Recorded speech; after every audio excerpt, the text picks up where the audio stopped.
Okay. Oh, hole in the sky. Kind of um, maybe futuristic for that time. I is assuming this album is from 1975, as mentioned by the patron Marco, who's requested it. Ah, hole in the sky. I'm looking through a hole in the sky. I'm seeing nowhere through the eyes of a lie. I'm getting closer to the end of the line. I'm living easy where the sun doesn't shine. I'm living in a room without any view. I'm living free because the rent's never due. The synonyms of all the things that I've said are just the riddles that are built in my head. Out of all these verses, I like the last verse the most. It seemed more pertinent, when they sing I'm seeing the Western world go down in the east, and we are living on the profits of our crime. Crime. Yeah. Yeah, Very so good. I've watched the dogs of war enjoying their feast. I've seen the Western world go down in the east. The food of love became the greed of our time, but now I'm living on the profits of crime. So this is kind of the verse that hit out to me. I don't know what exactly this all means, but this is a verse that really hit out to me, the third one, because it talked about possibly how certain nations, certain races profited from, capturing or dominating other races, and going in with one intention and coming out with another. So yeah, I mean, great song, to start off this album. Black Sabbath album requested by my Sabotage. patron. Sabotage is the name of the album, as we saw on this wonderful lyric video made by our patron. Yeah, this song is written by all the members of Black Sabbath at that time. What are your thoughts on the song to start off with? I like the whole theme of it. I mean, the whole sound of it being done mostly on the bass guitar. It was the bass guitar that maintained the primary tune of it, maintained the primary bass to the entire song. It was the bassist, I think, who kept steering the whole song along with the vocalist. And then there was a sort of guitar solo that came, but that wasn't as impactful as the primary tune that kept playing throughout the song. The moment the song starts, there was in the beginning some sound. It was inaudible anyway. And then when the bass guitar starts and the drums, it was mainly the bassist who held this entire song on himself with the vocalist, and the vocalist definitely did a great job. He was striking when he sings. Ozzy Osbourne, when he sang, it was very clear, it was very powerful the way it was sung. It was more, I think, focused on the vocalist and what he had to say, although I felt there were way too many things that he was trying to talk in the same one song. Initially, I felt it was Yeah. like a spaceship or something, it's Okay, like some right, space because of the shuttle, sound, yeah, spaceship right. that he's in, and he's talking about life from there, what he sees through his Right. hole in the sky. Yeah, and things are dark and this and that. But it I went don't know. in different Then, directions. the last verse kind of didn't make sense then. Yeah, It was yeah. about a spaceship. But either way, it sounded good. Like you said, the guitar work in it was Yeah. phenomenal. Vocals of the Black Sabbath vocalist was absolutely amazing. Yeah, all in all, a good song to listen to. I mean, it's the first song on the album. Don't know if it's a connected. Yeah, if it is it's theme connected based to the or second what. song. It finished quite abruptly, so I'm assuming the second song starts immediately. So let's see if they are connected or it's a concept album. We'll know soon. Although I felt, when he said that hole in the sky, and then he was talking about freedom and him living absolutely free and something like that, I felt it was kind of a metaphoric way of saying that when you have done something great, punching a hole in the sky is a big deal. Isn't it in a phrase like things said that if you try very hard, you even can make a hole in the sky. So One Punch Man. So it seems he has achieved something like that, and now he's saying he feels free in this world. Nothing really bogs him down as such, that kind of freedom, sense of freedom that he's achieved in life. But then it goes in different parts and in different directions after that. So he starts talking about a little bit of this and that and almost everything under the sun. Like you said, the shooting's easy if you've got the right gun. So many things. I've seen the stars disappear in the sun. So a lot of things I think packed in just one song. We'll figure out if there is more on the similar line or it is all going to be different things packed in one album. That's all for this one. This was requested by our patron, a national acrobat, aka Marco. Thank you.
Oh wow.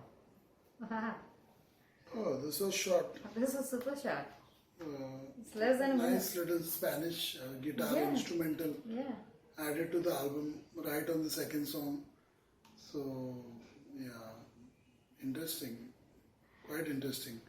Didn't sound like Black Sabbath at all, to be Yeah. honest. Yeah. Sounded like some Spanish guitarist was called in to just do something. Makes no sense to me, but yeah, it sounded good. The song by itself was a nice little gem. Very mellow and soft and gentle. Yeah, good enough for me. It sounded great to me. It was pleasant. It was nice. It sounds good. It can elevate your mood. But the only complaint is it's that too short. It's just too short. That's all. It sounds amazing. I wish it could last longer. But whatever time they played it, it sounded great.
Beautiful. wow. This is a mega delight pack on the album. I don't know if I have to listen to the whole album after this, but I'm happy with this one. I'm absolutely happy. If this is it in the album, I wouldn't even mind not listening to the rest of the album because this is that good. It's superb. It felt like there were two songs at least in one entire song packed together. After the fourth minute, the whole mood, everything, the whole tone, everything changed. It all turned with the Spanish guitar coming in. Became more romantic. I know. He's Softer, talking so gentler. much about love. More There was a about lot of love. love. More with the Spanish guitar also made it so romantic and Different tones. beautiful to listen to. Just mellowed down, slowed down. The first part also was very good. Yep. Great drumming in that. Great guitar work. Once again, beautiful song. I have no clue what the initial part of the song is. Symptom of the Universe. I may have to go through the lyrics a little bit. Maybe I'll get an idea, but I don't know. While listening to it, I couldn't understand. Take me through the centuries to supersonic years. Electrifying enemy is drowning in his tears. Definitely seem connected to the first song. All I have to give you is a love that never dies. The symptom of the universe is written in your eyes. Mother Moon, she's calling me back to a silver womb. Father of creation takes me from my stolen tomb. 700 unicorn is waiting in the skies. A symptom of the universe, a love that never dies. A symptom of the universe seems to be a love that never dies. That's for sure. All I have to give you is a love that never dies. So that's possibly what the symptom of the universe is. But definitely I still am not clear about the context as well as what it really means. But the second part definitely was about love, spending time, quality time, intimacy, having some intimacy with his female partner. It seemed to be more about that, and it definitely the music changed to demonstrate that completely romantic, gentle, mellow. Spanish guitar is definitely a highlight for me so far. It just makes Black Sabbath sound so different. I know. And doesn't sound heavy metal at all. And that's a good side of it. Of course, for the hardcore metal fans, it might have been a disappointment listening to two songs back to back on the album, the second and third song having so much of the Spanish guitar acoustic sound to it. But I guess it's also important for a rock band or a metal band to challenge themselves musically and do something diverse and different. And that is what they have shown here, which is pretty much unlike Black Sabbath for me. Having heard so much of them, this is quite unlike them. So yeah, I mean, maybe it was an influence of manager, maybe it was the influence of somebody from Spain or one of those countries, that side of the world, who knows. But definitely this is a refreshing change from Black Sabbath, whatever I've heard of them in the past. For me, this is a different side to Black Sabbath altogether. I almost like everything about this song. This song is one of those great songs that you cannot really pick anything out and say, this is what I did not like. This is one of those songs I literally felt delighted throughout the song. I had a smile on my face when it started. There was a drummer and he was so impressive. Bill Ward is the name of the drummer. I kept looking for his name because I wanted to get him out of the four who's one. And then he played amazing drums. He was riding till the Spanish guitar came in by the lead guitarist, and then the whole tone changed. Till then it was drums, and it was amazing drums. At times I say when the composition is great, you don't even need a vocal, or you don't need the vocalist contribution because your composition is so strong and you just have to highlight that. But here I love the parts when the vocalist came and sang. It would highlight everything. It would accentuate everything that was being done. So it was such a great combination. It was great chemistry among all four of the band members, that they just knew their space, they knew their timing, they knew everything and what they were doing. This is one of those great songs that musicians or aspiring musicians can listen to and learn a thing or two. I felt the drummer, the way he played, he had a moment when he wasn't even using his hands because he was using the paddle. That time I said he's still contributing in a different different way, because, and it was very, again, it was highlighted. It was conspicuous, and I felt good. I said that is how it should be. So not too many songs actually we come across listening to a lot of rock music where drummers actually impress you with the skills that they have to offer in a song, or maybe while composing the song they don't get as much, although they play throughout, but it almost never becomes that highlighted. But here it was amazing. Everything felt right about this song. If literally I'm saying, if this was the album, I would be happy about it. Symptom of the universe, and that's it. It wouldn't matter to me, rest. I like the second piece, 49 seconds, but it was delightful again with the second song on the album, with just the Spanish guitar playing, and it was a great sound to it. It was a great build up for the third track on the song, on the album. It was a good build up for the third track. This is a good album so far for me. I don't know where it takes us ahead.